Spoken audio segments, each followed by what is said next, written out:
you're not inadequate. You are perfectly capable.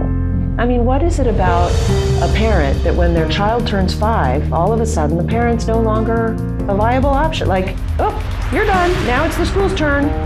I think the quality of education has steadily deteriorated in America. There is an agenda to steal our children. You feel inadequate because you've been taught by our school system that you're inadequate.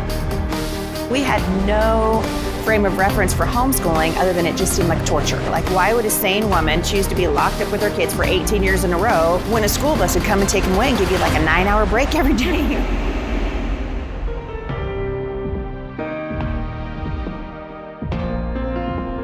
No one knows your child better than you do, and no one loves your child more than you do. And homeschooling changes the game on everything. Homeschooling allows us to say to the child, what sort of life do you want? What sort of God-given dreams, talents, and abilities is he speaking into you? When we think about classroom education and we ask what makes for good education, almost every professional educator will say low student-teacher ratio, teachers who care, good methods, good curriculum. Well, in homeschooling, you get the best of all of those things. What we discovered is that it's very efficient to homeschool. You have the person who knows the student the best. You have the ability to customize the curriculum around the student. You have a great student-teacher ratio. And I realized I am accomplishing with Sierra in 25 minutes to an hour every day what is taking the school system 8 hours a day, 5 days a week to accomplish with my older daughter. I loved watching the light bulb come on and watching her want to sit down and read with me. And I loved spending time with her. There are just so many benefits, including being able to have a relationship with your own children. Continue doing what you're doing. Don't give up, because I do believe that homeschool moms are America's greatest heroes.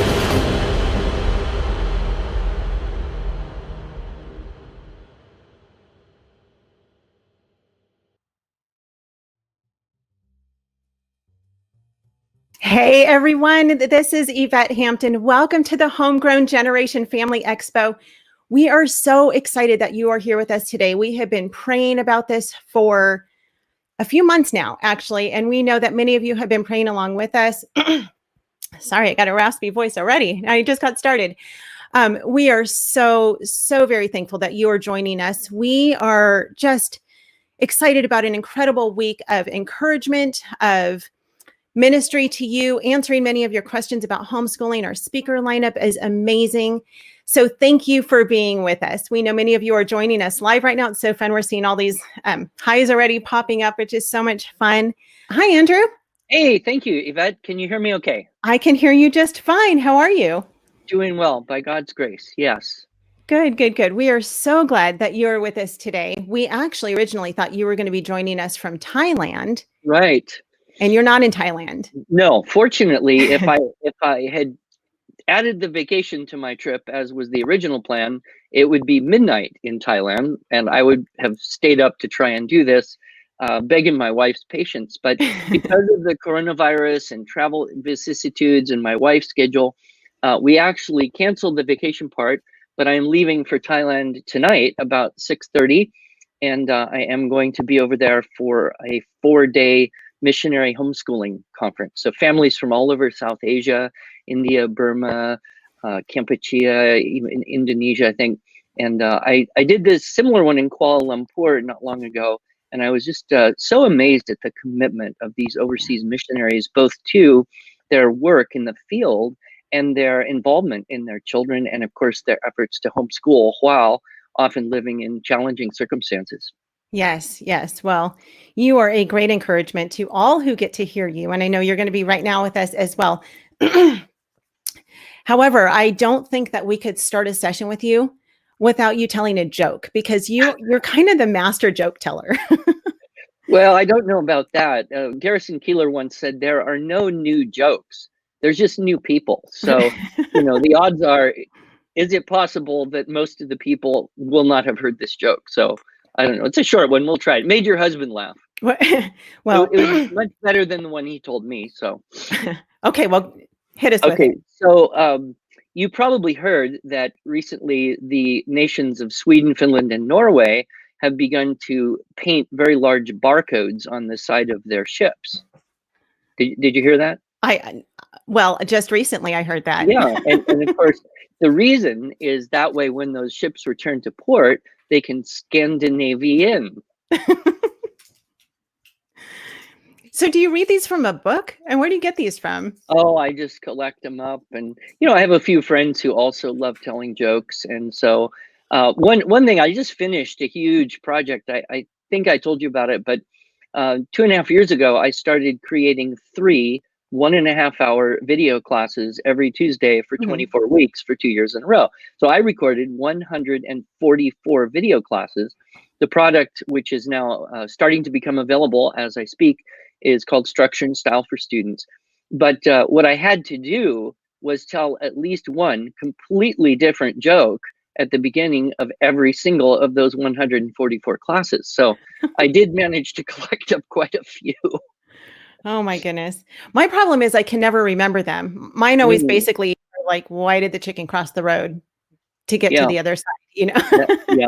No, so one of the projects I'm working on right now is called, it's going to be a joke book, but not just an ordinary book of jokes. This is going to be called How to Learn, Tell, and Remember 100 Excellent Jokes. Wow. And I'm going to combine keyword outline, telling back from a keyword outline, drawing a little image or a keyword from the punchline as the punchline reminder, and then using the medieval memory palace method, which I know at least Garrett is familiar with, to train kids to drop those little punchline reminders in a geographic imagined space, so that actually if they do the book the way it's written, they'd be able to learn, practice telling, and remember 100 excellent jokes. So I think that might be my bestseller ever. I mean, probably more popular than, grammar books.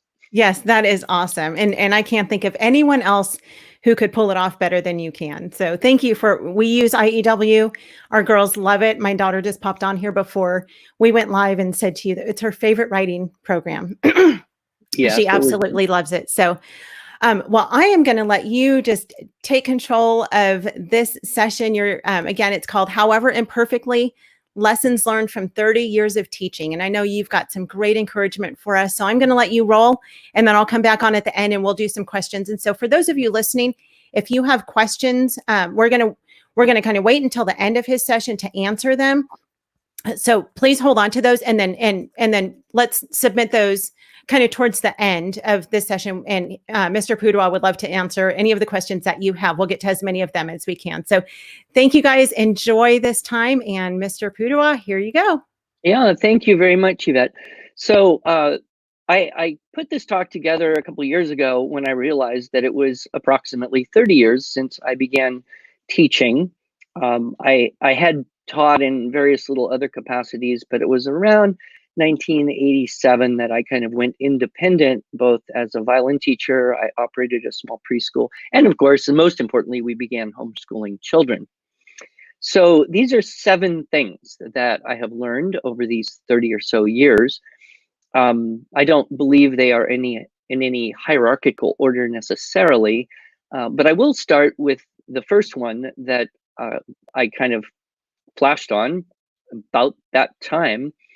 And that is this: it is hard not to do to your children what was done to you.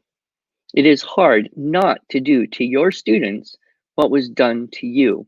The greatest single factor that we carry into teaching, and that's whether we work in schools or classrooms or whether we're teaching our own children at home, is our experience of being taught.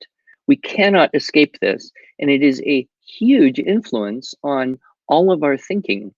And so many of us kind of come to this idea of homeschooling, and we think, okay, I have to now do school like I experienced it at home.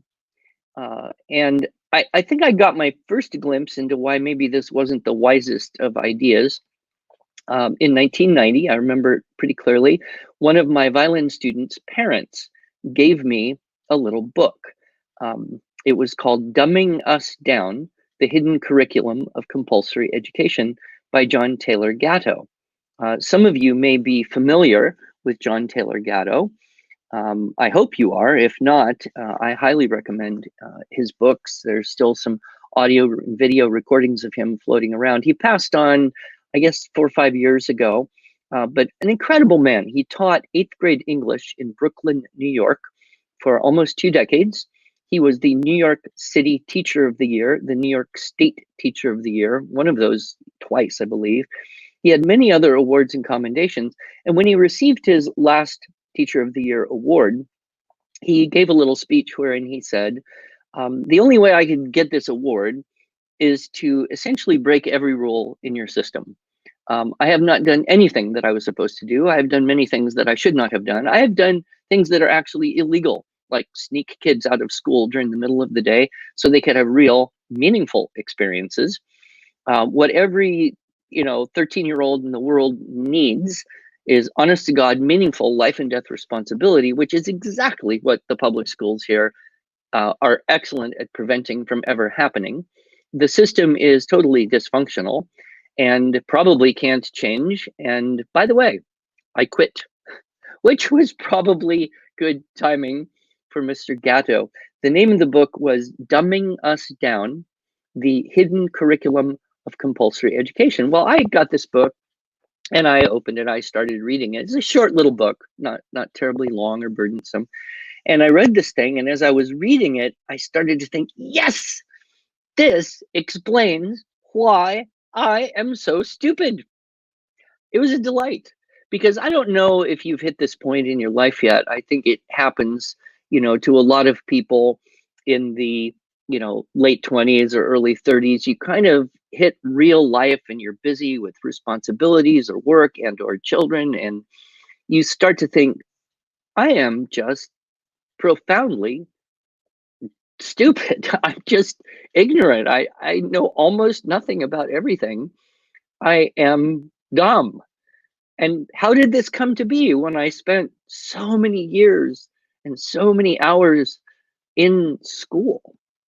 And when I read this book, it gave me this little glimpse into the fact that indeed in Gatto's research and his experience, the purpose of the public schools has very little to do with educating individuals to their talents and aptitudes and nature, and almost everything to do with creating predictable, controllable, obedient factory workers, voters, and consumers.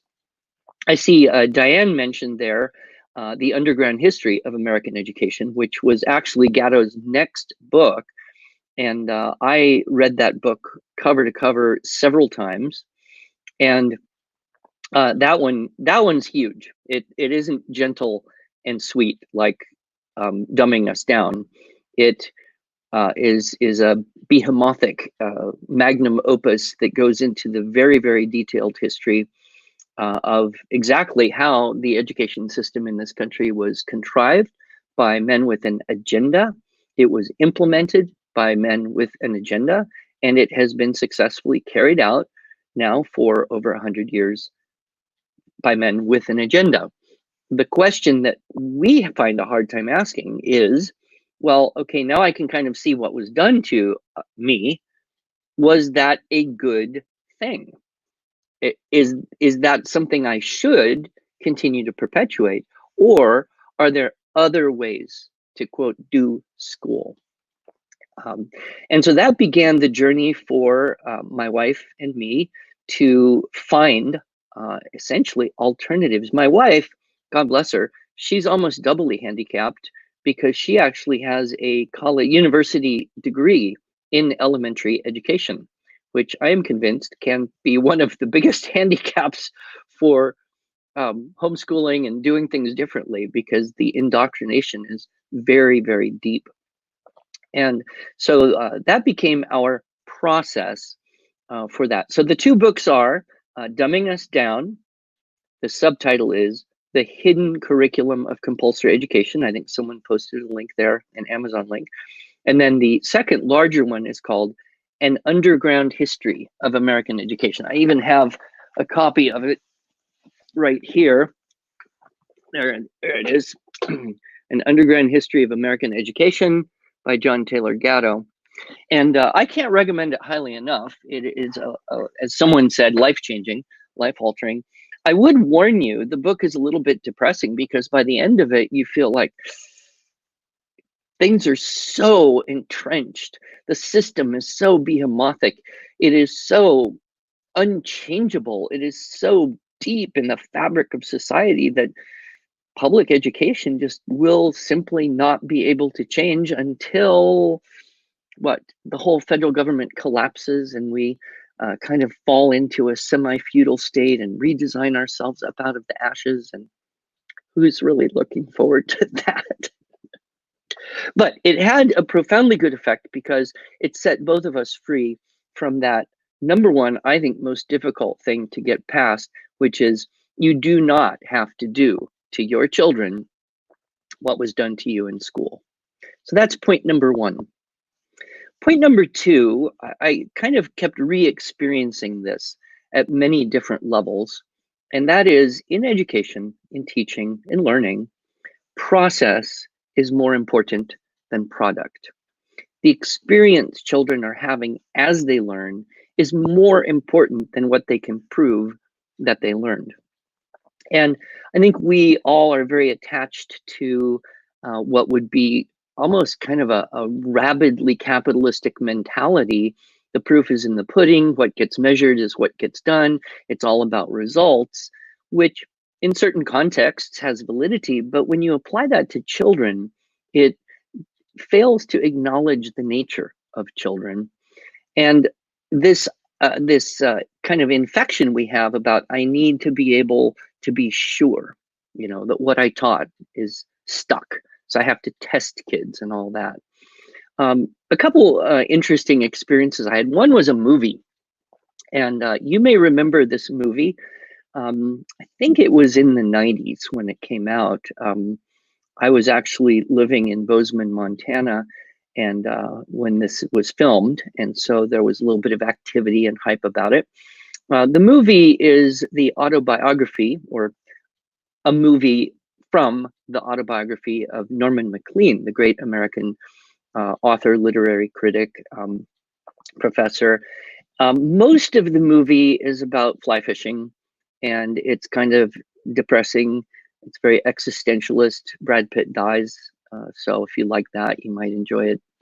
I don't recommend the whole movie, but I do recommend one scene right near the beginning of the movie.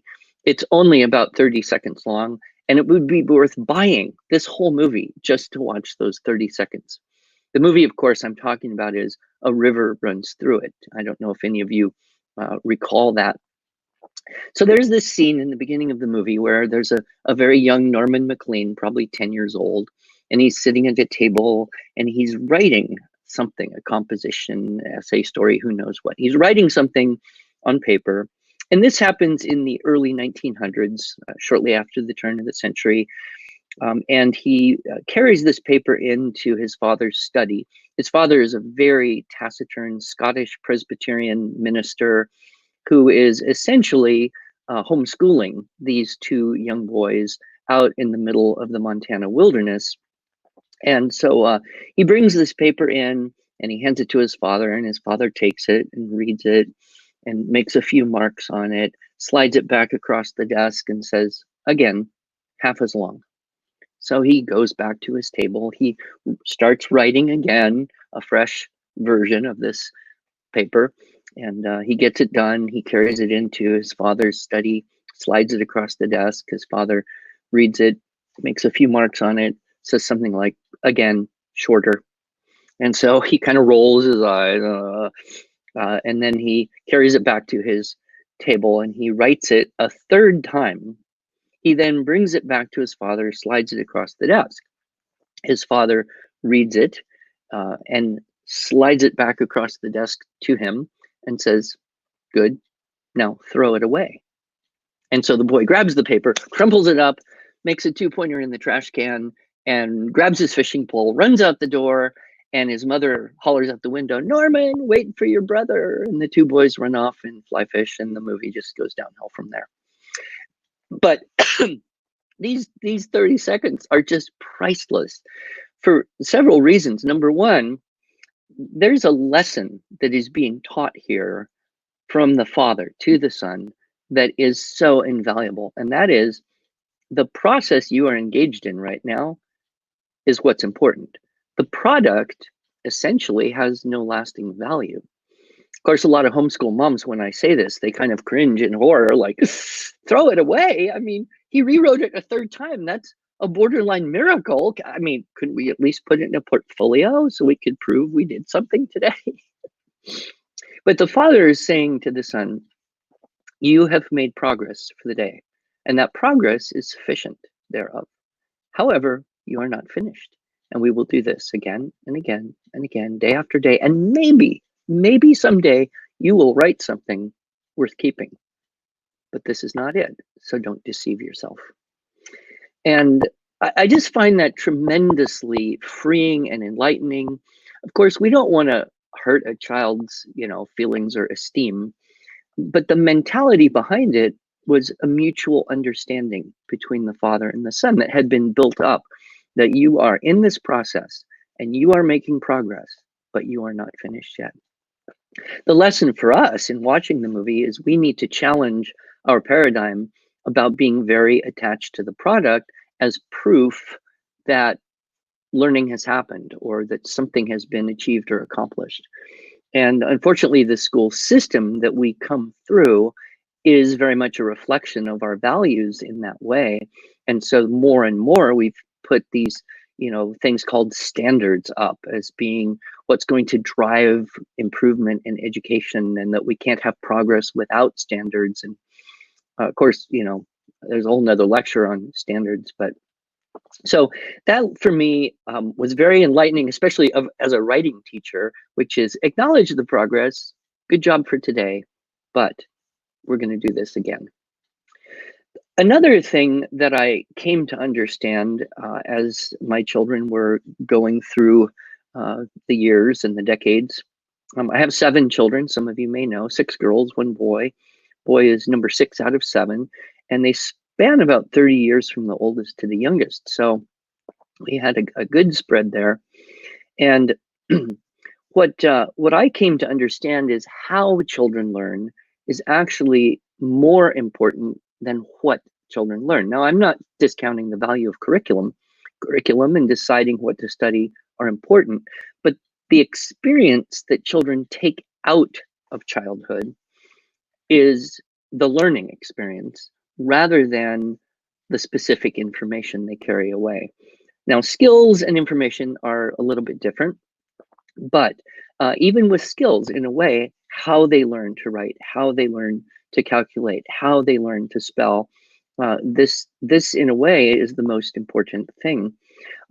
This kind of I got perfect clarity on this one year when we started doing competitive speech and debate with one of my older children for the first year. The resolution was that medical malpractice law in the United States should be significantly reformed. And I got into this having no idea how much time it would take, how competitive and energetic the kids would be. And especially, I had no idea how they would be driven to learn about medical malpractice law, which has got to be one of the more obscure things you could possibly study when you're 16 years old. But over the course of this season, 4 or 5 months of research and writing and debating and rewriting and re-researching and debating and continuing that process through tournament season, what I discovered is that medical malpractice law is not all that terribly valuable or important for most people, but the way that the kids learned, they were driven, they were motivated. And when you go deep into a subject, even something very obscure like that, you end up learning the history of it. You learn the economics of it. You learn the politics of it. You learn the grammar of it. You learn the subjects when you go deep into something. And I will say that we kind of floundered about that first year. It was another homeschool mom and I who attempted to form a debate club and go into competition. We got totally slaughtered. But I learned a great deal, which kind of leads me to another point under this process over product, and that is that anything worth doing is worth doing badly. It's a quote from G.K. Chesterton. Maybe there are some Chesterton fans out there. I hope there are. I don't know that what he meant was do things badly, but what he was saying is anything worth doing is worth doing, whether you do it perfectly or not, doing imperfectly. Certainly this was true that first year of coaching speech and debate, very, very badly. In fact, as I look back, I kind of think almost everything I have ever taught, I have taught badly. I have taught music badly. I have taught literature very badly. I have taught geometry very badly. I have taught writing badly, but nothing that I taught wasn't worth teaching. And I stumbled into where people fear to tread. I remember the first year I decided, well, I'm going to do Latin. I don't know any Latin, but I'm going to teach Latin because if I don't, nobody else is going to. And so I got a little group of 23 children between the ages of 10 and 17, and we all did first year Latin. And I just stumbled through. I had to study 3 times as hard to stay, 2 lessons ahead of them. And I did it very badly, but I did survive. They survived. I ended up teaching Latin for 6 years, that same kind of core group of kids. And I trained some of my top students to teach some of their younger siblings in our community. And so it's good. And kind of a corollary of that, and I'm just going to correct Anna, who's trying to be very helpful here. We're still on point 2, which is process over product. These are subpoints of that. So this is the 4th subpoint under process over product, and that is understanding is highly overrated. Andrew Kern said this to me one time, and I'm like, what? Isn't that the whole purpose? But when you think about it, anything that's worth really studying is going to be hard to understand. I taught Homer. I don't understand it. I taught Dante. I understand a very small fraction of it. There are many things. I don't understand Shakespeare. That doesn't mean it's not worth teaching and learning and studying. I certainly find a lot of things in the Bible I don't necessarily understand, which doesn't mean it's not worth studying and contemplating. It does remind me of Mark Twain's pithy quote. This is attributed to Twain, although it's disputed. Allegedly, he said, "It's not the things in the Bible that I don't understand that bother me. It's those things which are perfectly clear that cause me concern." So, all right, we are done with point number 2. So Anna, you can post now point number 3. And this is kind of like a duh. Like when I say this, you're all going to go like, duh, of course. Everybody knows that. And it's funny, everybody knows this, and yet the whole world of education does not operate as though it is true. And so there's a disconnect between reality and systems. And that is this, number 3, all kids are different. I tell you, you figure this out pretty quickly. As soon as you have like 2, you realize, wow, they're very different, even from a very young age. And the older they get, often the more different they become. And yet our problem is we live in a world that puts all kids segregated by age in an educational environment where they're supposed to learn the same things in the same way, according to the same systems or methods to get the same result. And when that doesn't happen, well then, how do you deal with it?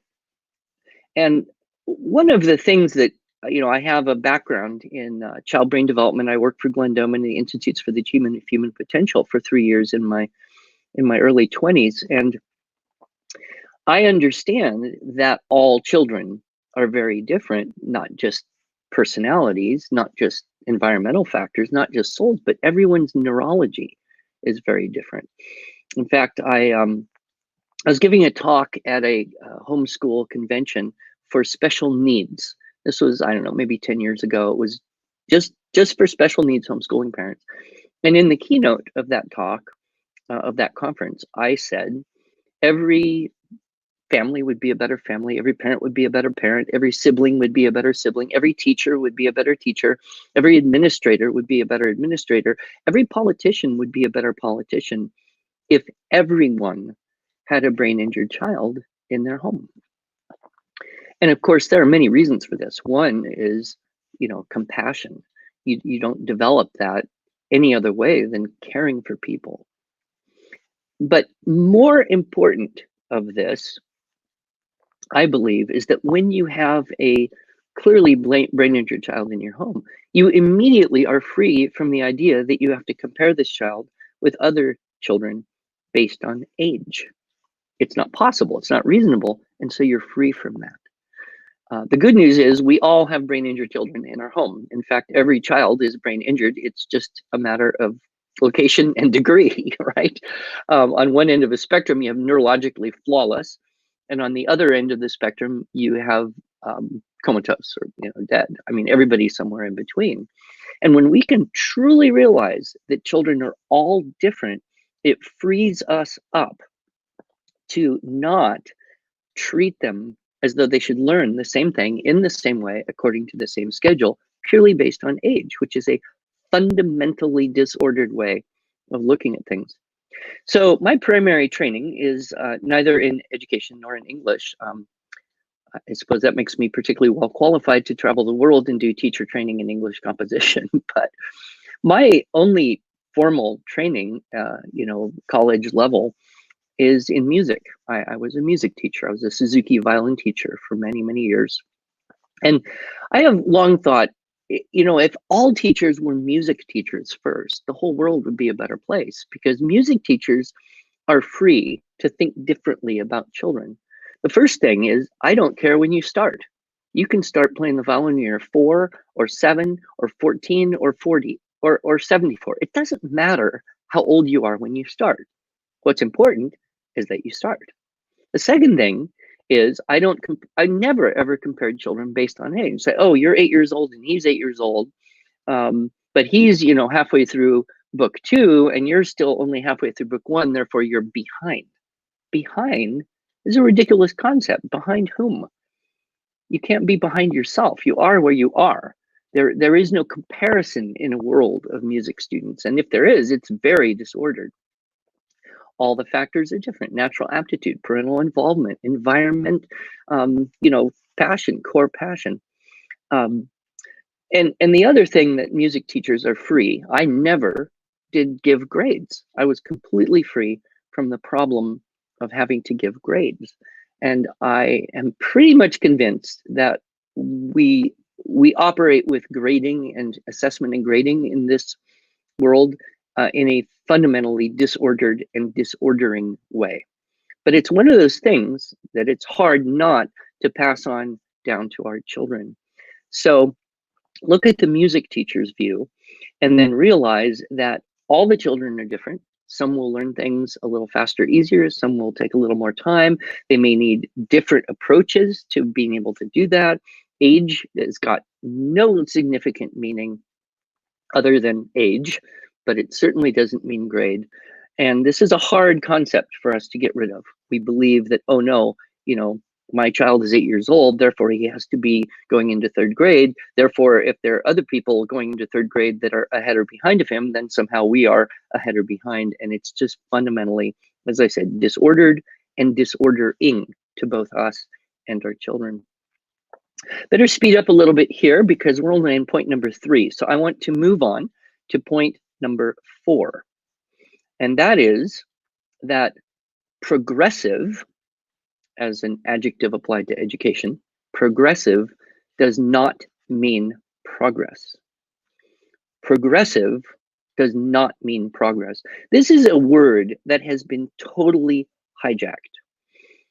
The real definition of progressive when it comes to political or educational probably better translates as simply new or modern. But we know from history, new is not always better. But if we look specifically at education, and we look maybe in my area of most interest or experience, there was a book written by Myra Linden and Arthur Quimby in 1990. So if we do a little math, that was 30 years ago, so 3 decades ago. Those two authors, both English teachers in public schools, wrote a book called Why Johnnie Can't Write. This was part of the Why Johnnie Can't Do Anything Anymore series, I guess.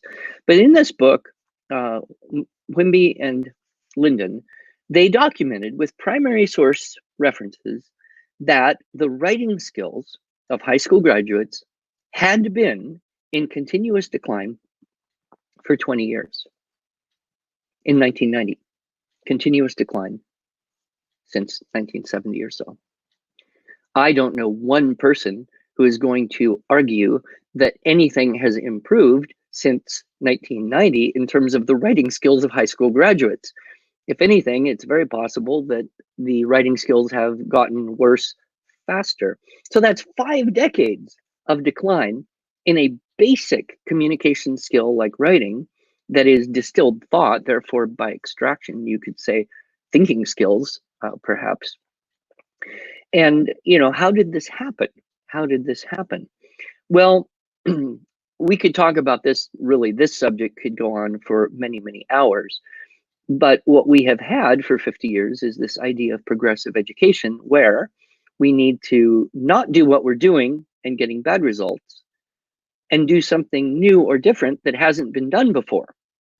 Nobody necessarily thinks about, could we go back and look and see what did we used to do when high school graduates had better writing and overall basic skills?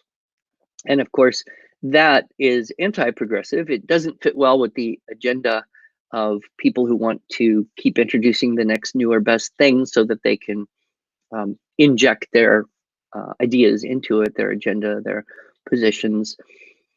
But we have kind of a double attack on on tradition. Number one is people have been brainwashed into this idea that new is better, and therefore what we need is change. Change is not always good, but you don't always have to change to something new or unique or original. You can change and look back at what did people do a couple hundred years ago when the average person with at most an 8th grade education could read and write circles around most all college graduates today. What was this? I think we're seeing the double prong of the progressive approach, and now it's being amplified by the idea of technology enhanced education. So what we, hear a lot of people saying is, well, children don't need to know things. They don't need to memorize dates and names because they can just ask Siri, ask Alexa, Google it. And I don't have time to tell you the entire story of Sugata Mitra, but if you get my book of this title, However Imperfectly, I will tell you about a man who truly is, he is a futurist. He is a post-human era educator and thinker who believes that the future of mankind is to mesh with technology and that we will continue getting better by doing that. And it's a little bit frightening and a little bit disturbing to realize that, yes, there are people out there who are believing that children don't need to store any factual information in their head because of the problem or because of the option of always being able to ask your phone. Here, though, you boil it down. You do a reduction ad absurdum and you say, okay, if you don't know when the American Civil War happened, you can ask, right? I mean, you just ask your phone, Siri, when did the American Civil War happen?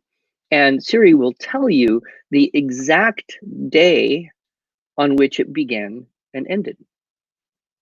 The problem is, though, if you keep knowing less and less and less and remembering less and less, at a certain point, you won't know that an American Civil War even happened, and you won't have enough information to ask the question. And you're right, Chad, it is transhumanism, post-human era is what we're entering now. And I'm actually preparing right now a talk on what is post-humanism and why do you need to know. I hope to be doing it during the 2021 convention season, because it's very disturbing, the implications of this. But while technology can always be used in remarkable and powerful ways, we do have to be aware that it has the capacity to interfere with our natural development. I have a friend of mine, homeschooling mom for years, 4 kids, 3 of whom, like one's a vet, one's a doctor, the other one is working on a PhD in math. Her daughter married this super brilliant West Point graduate, I think. She taught them all at home. And then after her kids grew up and left, she decided to go and tutor, or not to substitute teach in a wealthy suburb of Chicago, so not inner city by any means. And she was shocked. The first day she substitute taught in a 7th grade math class in this wealthy suburb of Chicago, she realized that not a single kid in the room could do a single math problem of any sort without a calculator. And she thought, well, her kids didn't even know calculators existed until they were, juniors or seniors in high school, when they were essential for the trigonometry and calculus stuff. And she was appalled because, these children were essentially being deprived of the opportunity to learn to think mathematically. There's a great researcher, his name is Wallingham, I think. He wrote a book I really enjoyed called Why Don't Kids Like School? But he said in a conference talk I attended once, he said, you know what? Here's the truth. Your brain is still faster than Google, and you will make connections between the data you have faster than any assistive technology can do. And if you rely on technology to find information for you, you will be hindered in your reading comprehension. You'll be hindered in making connections, making relationships between ideas, doing research, everything. Fascinating stuff. I wish I could go on to that, but we have to push forward so we can end on time or approximately. And I want to go to point number 5, which is this. College and career readiness, as defined by the College Board, isn't. I tell you, these buzzwords really irritate me. College and career readiness. So if you wanted to torture yourself, or if you suffer from insomnia, you might like to read a document called the Test Specifications for the Redesigned SAT, Registered Trademark, from the College Board. It's a free PDF, you can download it. And all throughout, it uses this term college and career readiness. Only it's as though somehow they believe that they could create a test that would then force teachers to teach to that test, that would then prepare children for success in a college or career. So let's try a little thought experiment. I'm happy to see all the chatter going on. I'm going to ask you a question, and I'd like to see some answers to this. Pretend for a moment that you are a person who has to either hire or teach high school graduates. So you are in a position, and maybe some of you are in this case, that you either have to hire and supervise, or you have to teach high school graduates. Would you please just type in some of the things you would like these students to come to you, with some of these, 18, 19, 20-year-olds to have when they enter your environment of either a college or university classroom or a workplace? What are some of the abilities or skills or aptitudes or things that you would like them to have from childhood? Just go ahead and type in a few if you would, so we can see what you come up with. Self-motivation. Very good.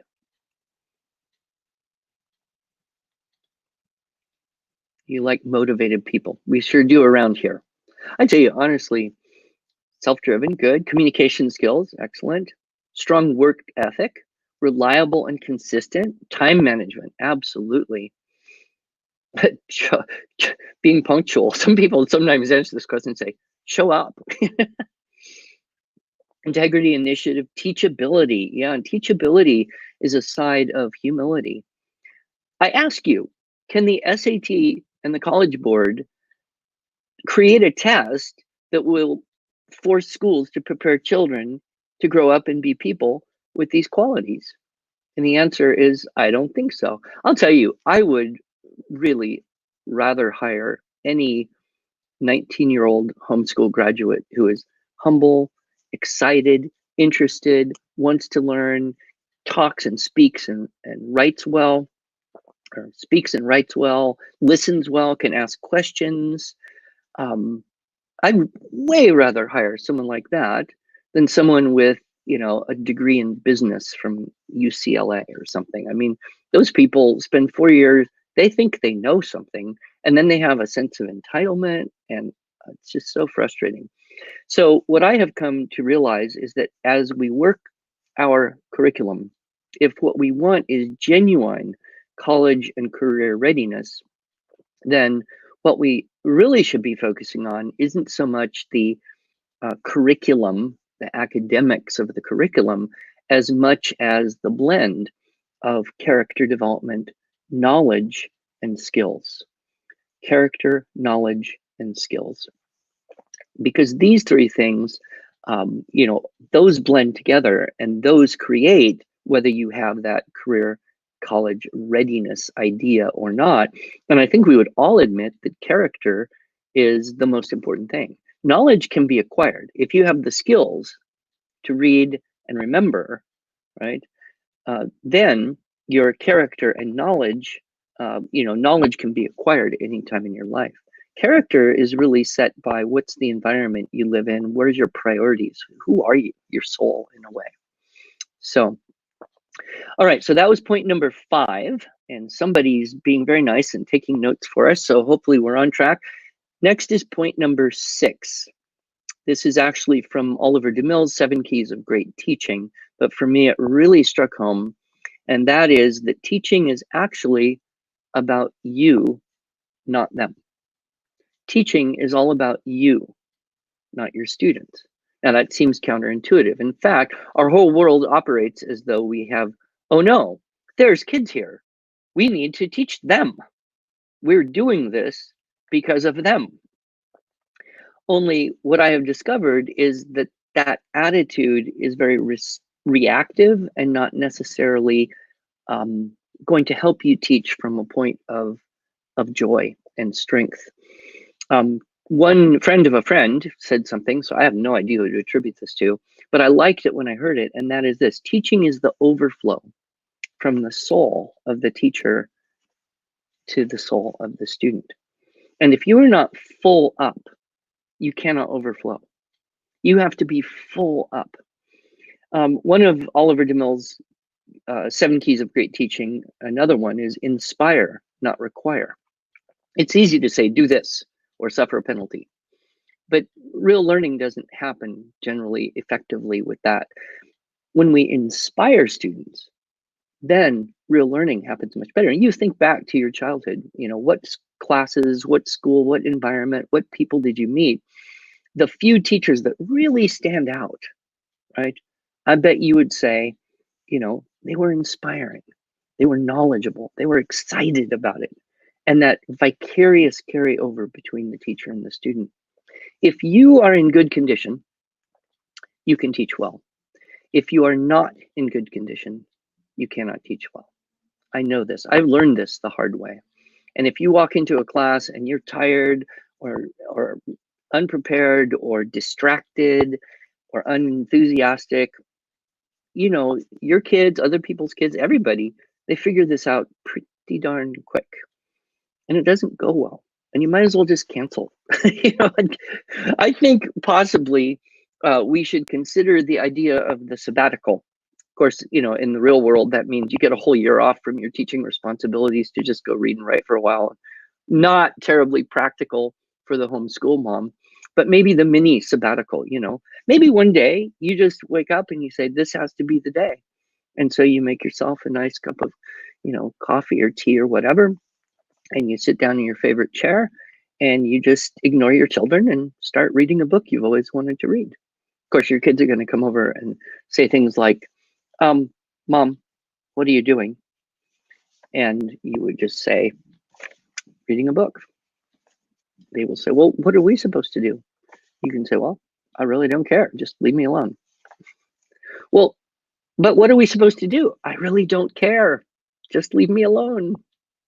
Well, aren't we like supposed to do school or something? You can if you want to, but leave me alone. Well, what are we supposed to do? I really don't care. Just keep the baby alive. and at a certain point they say, well, what are you reading? I say, well, I don't think you'd be interested. But what are you reading? Okay, if you want to sit here and be quiet and not bother me, I will read out loud and you can hear what I'm reading.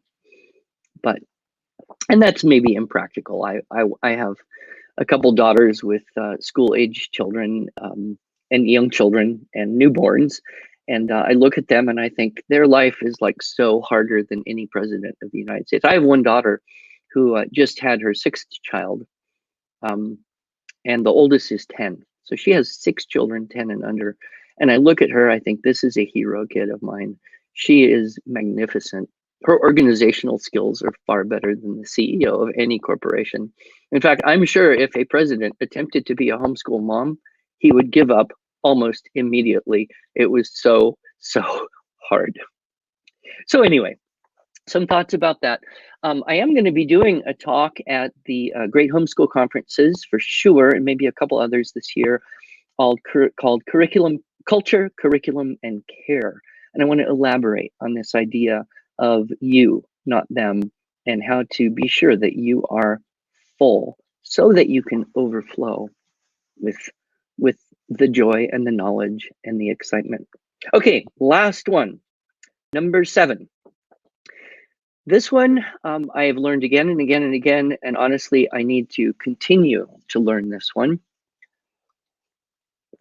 Even though my children are still grown, my children are all grown, and I'm watching them be parents themselves and homeschool their children.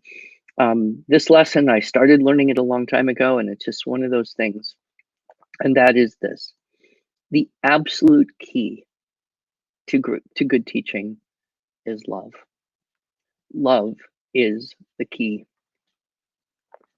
to good and great teaching. If your students know that you love them, they will love you back, and they will listen, and they will appreciate, and they will be very, very tuned in to what you're trying to accomplish. But if they do not feel loved, and all the words that go with that, respected, appreciated, smiled at. When I was young as a violin teacher, I discovered 2 kind of secret weapons of teaching. One of those was to smile. I would, be teaching violin 4:15 on a Thursday afternoon. 13-year-old girl comes into my studio. She is exhausted, hormones zapped out.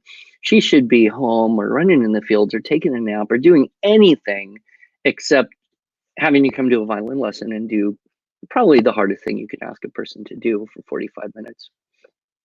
And I realized if she knows that I love her, everything goes better. But you don't, as a 25-year-old violin teacher, say to a 13-year-old girl, hey, I'm so glad you're here. I love you so much. Right? You have to,